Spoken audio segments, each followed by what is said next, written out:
Саллаллаху айтып жатыр, үш түрлі адамды күнә жасамаса да ол Аллах тағала жек көреді деген.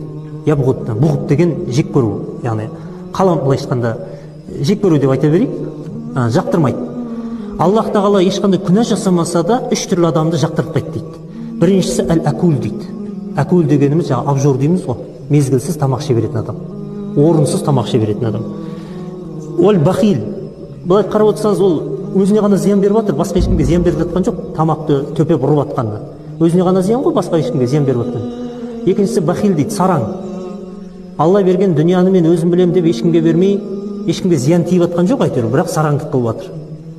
Үшіншісі әл-мутакаббир дейді, тәкаппар адам.